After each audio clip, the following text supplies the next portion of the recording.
Assalamualaikum warahmatullahi wabarakatuh.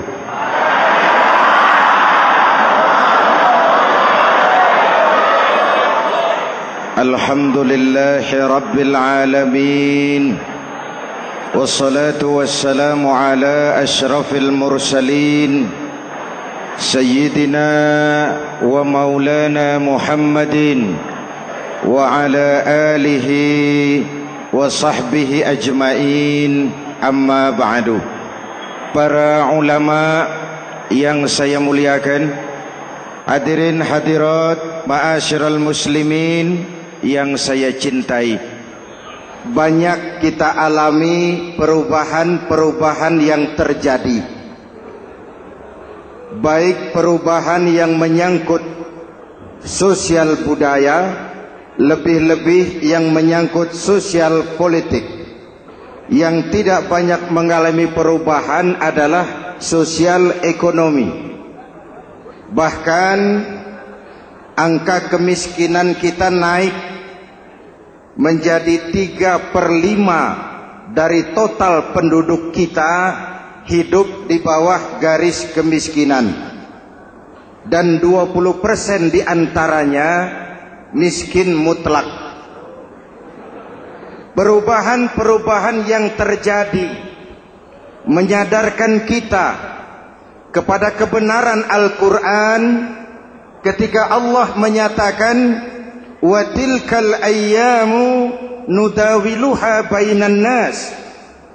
Hari itu kami putar di antara manusia. Ada saat datang, ada waktu pergi. Ada hari lahir, ada saat kembali, ada waktu dilantik, ada saat menyerahkan jabatan. Hari kami putar di antara manusia dan hidup cuma sekadar menunggu giliran.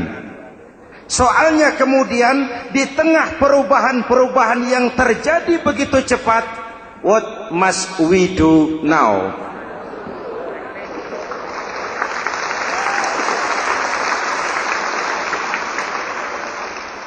Saya juga gak ngerti itu. Yang penting kan penampilan. Saudara-saudara kaum muslimin di seluruh tanah air, jadi pemimpin adalah pelayan bagi orang yang dipimpinnya. Okelah, perbaikan ekonomi, pembukaan lapangan kerja baru kita serahkan kepada pemerintah, karena kita percaya mereka orang-orang terpilih belaka yang dipilih dengan kepercayaan akan mampu membawa rakyat keluar dari kesulitan. Amin. Tugas kita sekarang di zaman susah meluruskan akidah. Jangan sampai mbah dukun yang naik ke permukaan. Betul? Islam misinya yang pertama membebaskan manusia dari kemusyrikan. 13 tahun Rasul berjuang di Makkah, menanamkan akidah, meluruskan keyakinan, membentuk iman. 13 tahun membebaskan manusia dari belenggu kemusyrikan. 13 tahun menanamkan la ilaha illallah Muhammadur Rasul dengan seluruh konsekuensinya. Kalau saya yakin tidak ada Tuhan selain Allah, saya tidak akan minta tolong kecuali hanya kepada Allah. Saya tidak akan pernah takut kecuali hanya kepada Allah. Saya tidak akan menggantungkan hidup kecuali hanya kepada Allah. Saya tidak akan minta rizki kecuali hanya kepada Allah. Saya tidak akan melarikan persoalan kecuali hanya kepada Allah. Kalau konsekuen dengan keyakinan ini, mbah dukun nggak dapat tempat.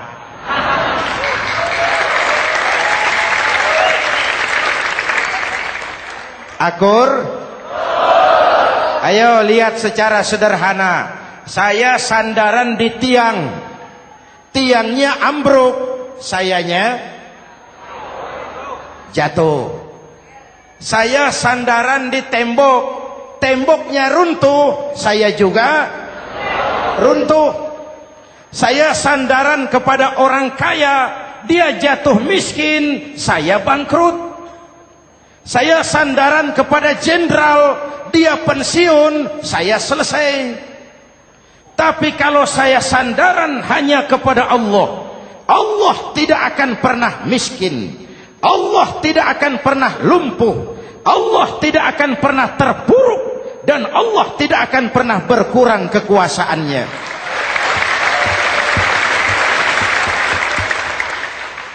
Maka umat Islam, sesulit apapun zaman yang kita hadapi, Allah juga tempat kita bersandar. Jelas? Selama ini kita iman dalam ucapan, tapi sekuler dalam perbuatan. Di masjid ada Allah, di kantor Allah tidak ada, maka korupsi merajalela.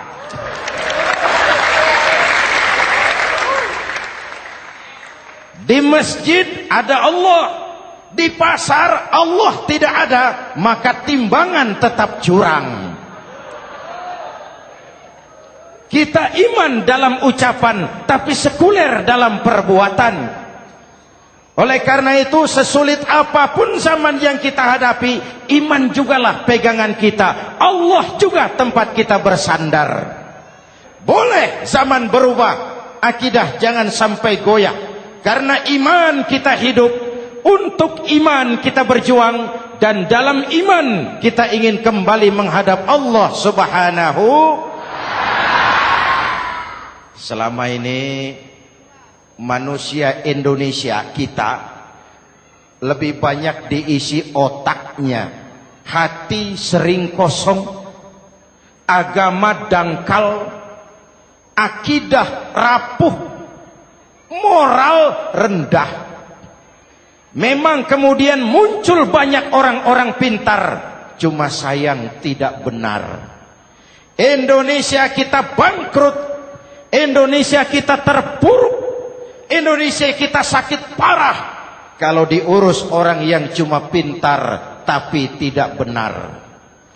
Kita perlu orang-orang pintar, tapi kita lebih perlu orang benar. Jelas? Kalau cuma pintar tapi tidak benar, itu yang sering saya sampaikan, nanti disuruh ngurus beras malah nimbun beras.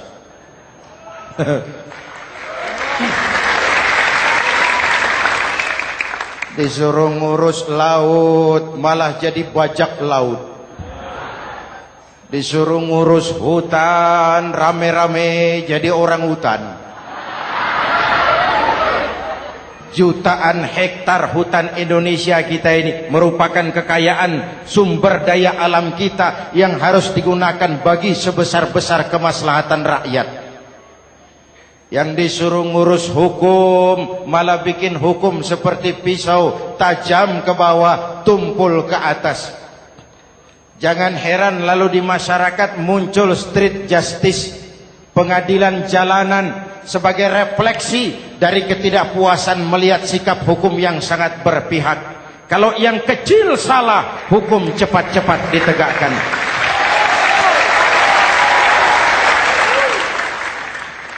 Lihat saja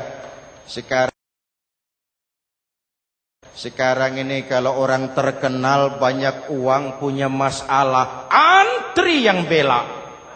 Betul?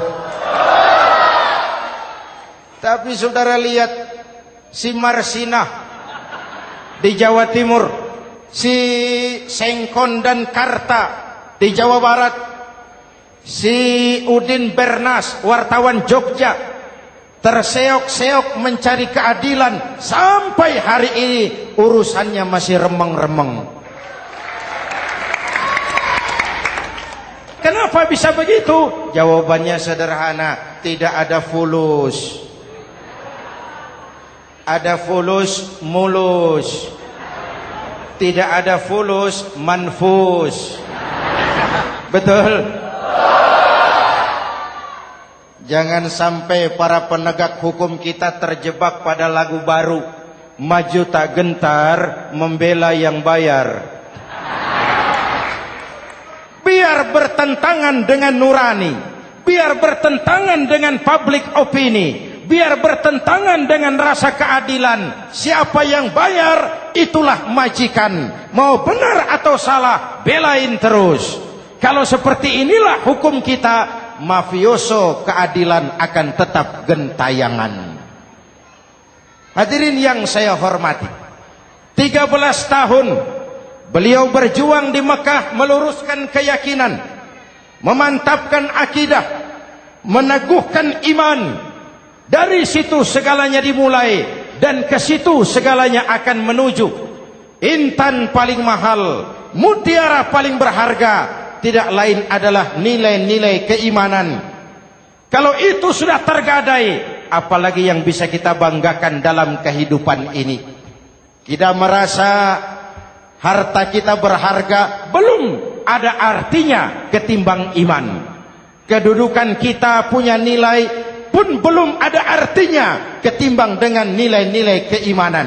Itu intan paling mahal, itu mutiara paling berharga. Harta baru ada manfaatnya kalau dilandasi dengan iman. Jabatan dan kedudukan baru terasa gunanya kalau dilandasi dengan keimanan. Kalau jabatan lepas dari iman, yang akan lahir Fir'aun baru. Jelas? Kalau harta terlepas dari iman, yang akan muncul adalah konglomerat Korun.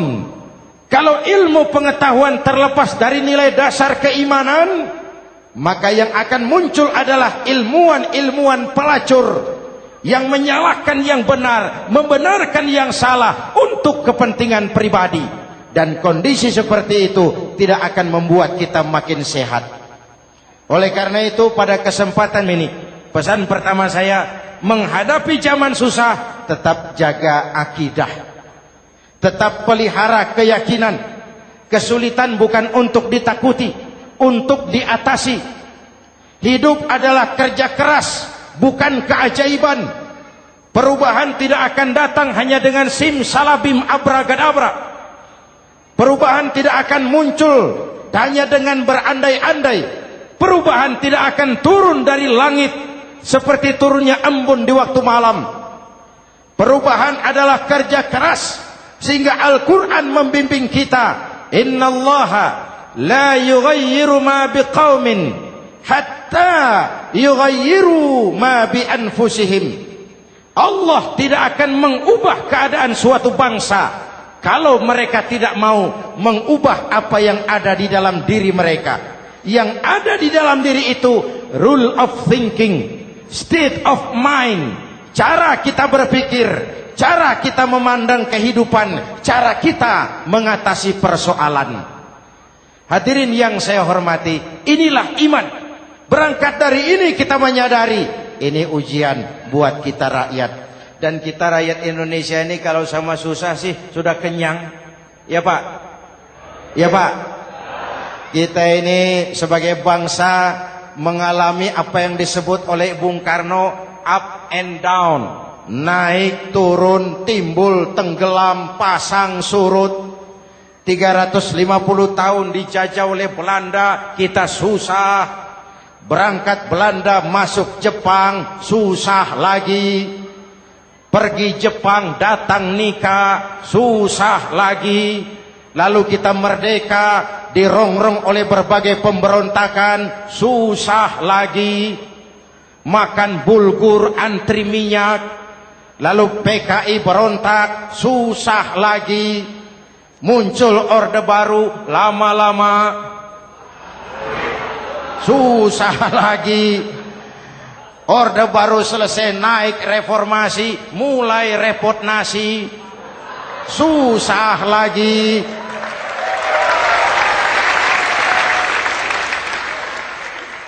Kalau susah kita ini sudah akrab, sudah intim. Mestinya kalau sudah susah seperti itu, jangan salah sikap menyikapi kesusahan. Jangan sampai kita potong kompas, ambil jalan pintas, terjebak menghalalkan segala cara. Itu tidak akan menguntungkan, itu tidak akan menyelesaikan. Kalaupun selesai, nampaknya penyelesaian sesaat. Dan penyelesaian sesaat bukan penyelesaian yang sebenarnya. Karena itu tetaplah dalam koridor keimanan. Boleh zaman berubah, akidah jangan sampai goyah.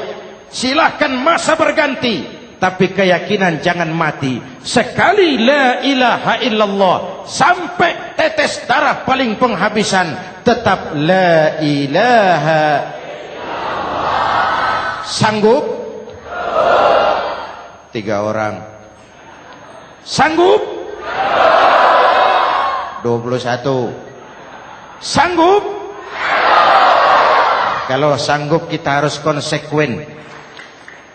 Saudara-saudara di seluruh tanah air, misi yang kedua dari Islam setelah membebaskan manusia dari kemusyrikan, membebaskan manusia dari ras diskriminasi, mengikat manusia dengan tali akidah.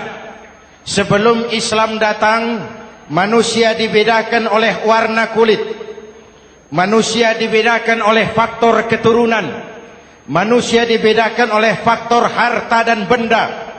Adalah Rasul yang mengajarkan, innallaha la yanzuru ila suwarikum wala ila amwalikum walakin yanzuru ila qulubikum wa a'malikum.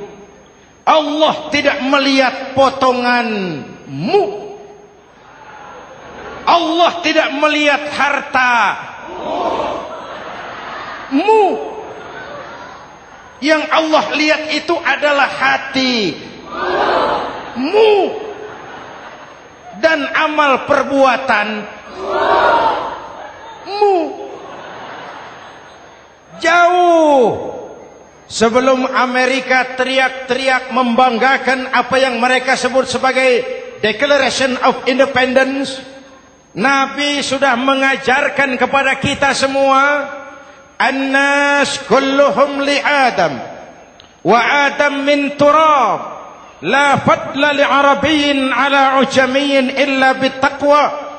Seluruh manusia berasal dari Adam.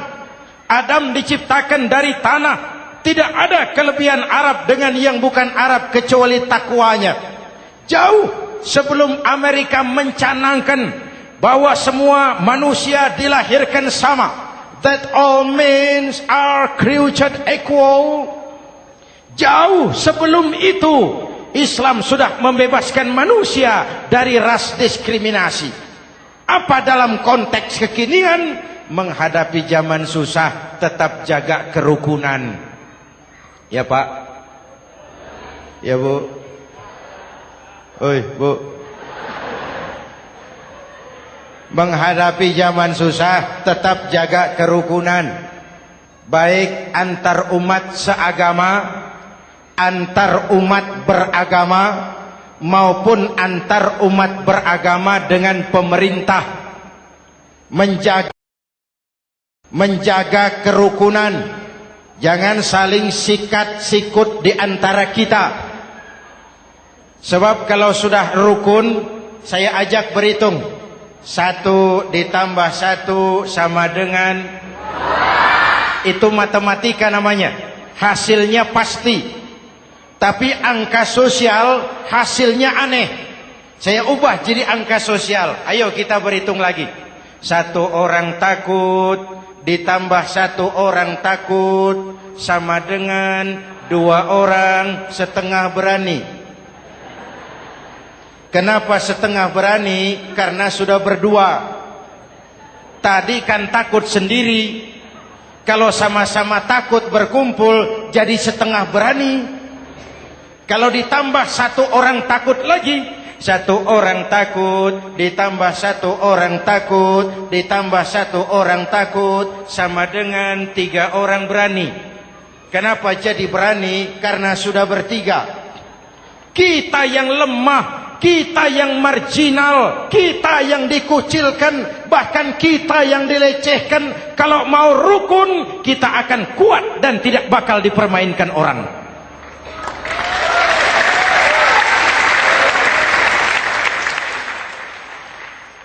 Tapi kalau rukunnya yang satu mau menikam yang lain, saya ajak berhitung lagi. Yuk berhitung yuk. 1 ekor ayam ditambah 1 ekor musang sama dengan 1 ekor musang.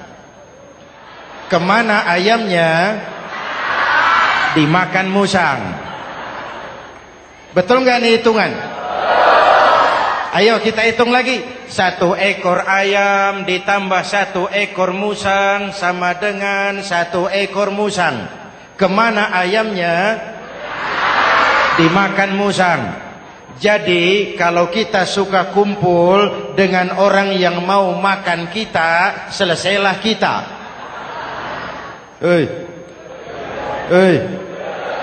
Maka kalau merasa kita ini ayam, yuk kumpul sama-sama ayam, pulang ke kandang ayam. Kalau ada ayam kumpul ke kandang musang, itu namanya ayam minum baygon. Jelas? Menjaga kerukunan. Pertama, antar umat seagama, sesama muslim harus saling menjaga, harus saling memelihara. Baik dia muslim yang jadi kapolri, baik dia muslim yang jadi kasat, baik dia muslim yang jadi pengusaha, baik dia muslim yang jadi petani, nelayan, guru, semua komit menjaga semangat kebersamaan, rukun antar umat seagama. Jelas? Jelas? Hadirin yang saya hormati, atas dasar itu saya ingatkan kembali, kita semua ingin persoalan terorisme dilepaskan kaitannya dari agama manapun. Tidak ada kaitannya terorisme dengan Islam, dengan Kristen, dengan Hindu, dengan Buddha. Tidak ada kaitannya terorisme dengan pondok pesantren.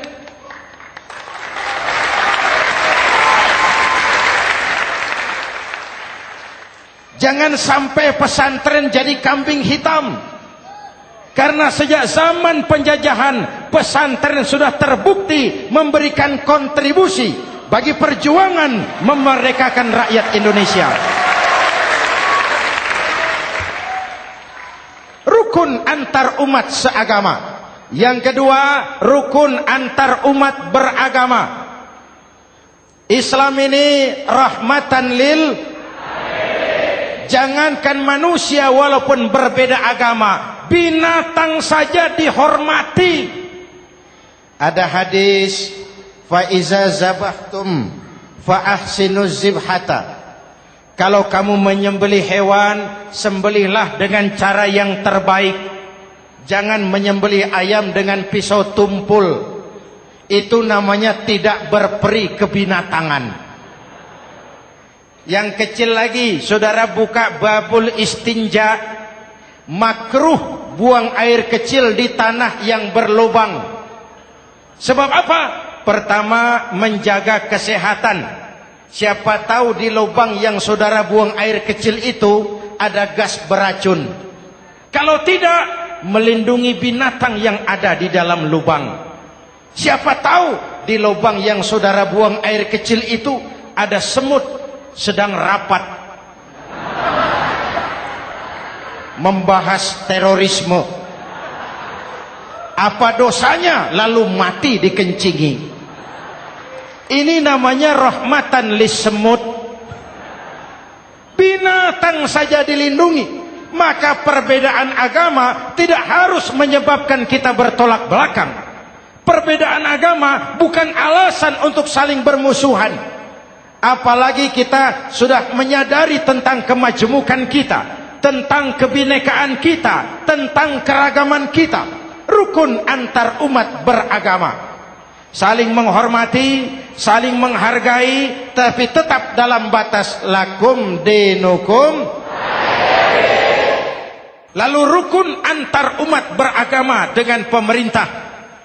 Hadirin yang saya hormati, yang benar kita dukung, yang salah kita perbaiki dan kita tegur menurut cara-cara yang diajarkan oleh agama kita. Dan sholat berjamaah, pendidikan bernegara yang paling bagus. Tadi kita sholat ada imam, ada makmum, betul? Makmum wajib ikut imam kalau imam benar sholatnya. Rakyat wajib ikut pemimpin kalau pemimpin benar mimpinnya. Masyarakat Islam ini loyal. Masyarakat Islam ini bukan pemberontak. Masyarakat Islam ini taat dan setia. Kapan? Kalau imamnya benar. Imam takbir, makmum. Imam ruku, makmum. Imam i'tidal, makmum. I'tidal. Imam sujud, makmum. Tapi kalau imam keliru, mestinya imam ruku malah sujud. Salah imam ini. Tegur. Siapa yang wajib negur? Makmum yang saf terdepan. Anggota DPR.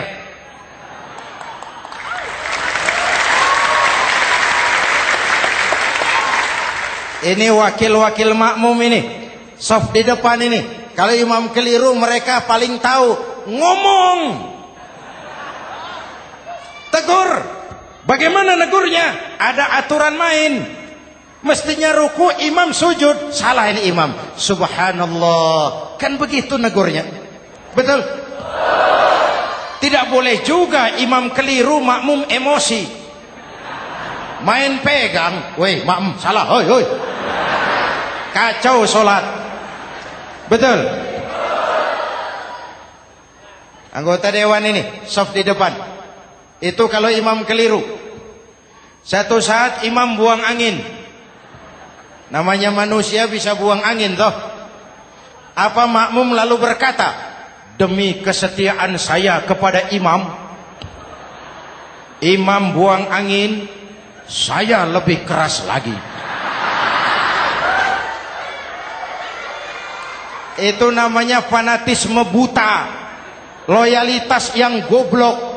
Imam buang angin, minggir. Iyyaka na'budu wa iyyaka nasta'in. Sampai situ imam buang angin, minggir imam. Lalu saf yang di depan maju. Tidak usah bikin solat baru, teruskan pekerjaan imam. Ihdinas siratal mustaqim. Teruskan. Kenapa? Kalau bikin solat baru lagi, nanti buang angin lagi. Bikin lagi solat. Kapan selesainya solat? Kapan selesainya membangun negara ini? Yang penting imam tahu diri, buang angin, minggir.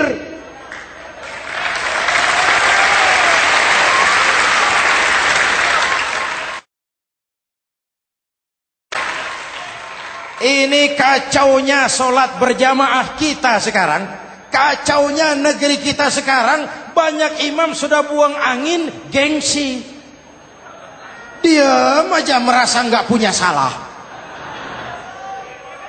Dikasih tahu sama makmum, imam tadi buang angin ya, malah jawab sedikit. Apa kalau sedikit lalu tidak batal solat itu? Mekanisme kehidupan sosial yang diatur lewat tuntunan solat berjamaah. Sehingga Nabi berpesan, kun imaman muta'an au ma'muman muti'an fala takun thalisan jazu'a. Kalau jadi pemimpin, jadilah pemimpin yang ditaati. Kalau jadi makmum, jadilah makmum yang mentaati. Jangan jadi golongan ketiga pemecah belah. Di depan tidak jalan, di belakang takut, ditaruh yang di tengah, di depan didorong, yang belakang ditendang. Ini namanya biang kerok. Saudara-saudara, dari uraian singkat ini saya ambil beberapa catatan pokok. Pertama, kalau ada intan paling mahal, kalau ada mutiara paling berharga dalam hidup kita, itu tidak lain adalah karena keyakinan. Hidup jadi indah, hidup jadi berharga, hidup jadi berarti kalau didasari atas sebuah keyakinan. Dan keyakinan itu tidak lain adalah nilai iman kita, akidah kita kepada Allah Subhanahu wa taala. Yang kedua, tetap menjaga kerukunan. Sesulit apapun zaman yang kita hadapi, kita tetap harus menjaga semangat kebersamaan. Kita harus tetap menjadi lem perekat yang menjaga keutuhan, baik sebagai bangsa maupun sebagai umat. Perbedaan adalah wajar, harus dihormati sebagai ciri kehidupan berdemokrasi. Tapi jangan perbedaan menjadi sebab kita bermusuhan, dan jangan perbedaan menyebabkan kita saling berpecah belah. Hormati perbedaan, jangan perbedaan dipandang sebagai permusuhan. Dengan akidah yang kuat dan kebersamaan yang kokoh, ayo kita hadapi kesulitan, kita atasi kesulitan, dan dengan kerja keras untuk menyongsong hari esok yang lebih pasti. Mari kita Fatihah. Semoga Allah memelihara kita bangsa Indonesia. Ala hadhihi niyyah wa ila hadratin Nabi. Al-Fatihah.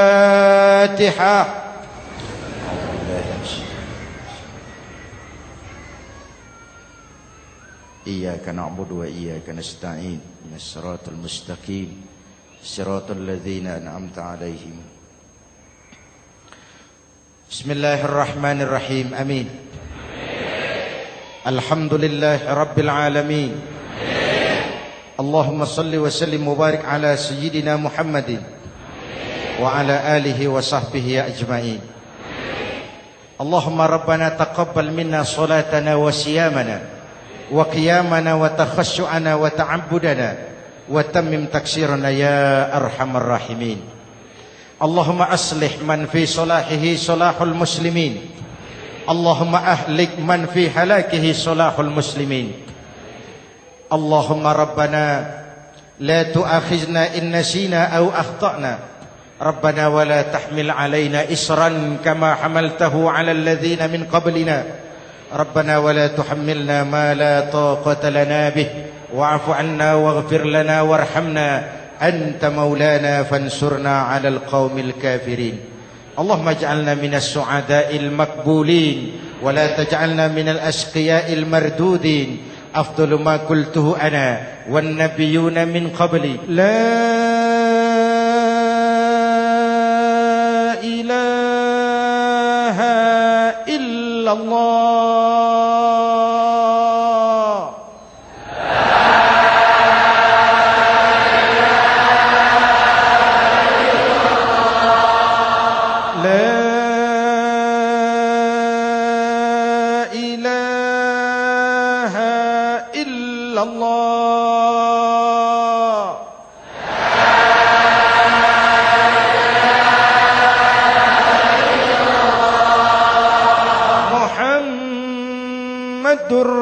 Rasulullah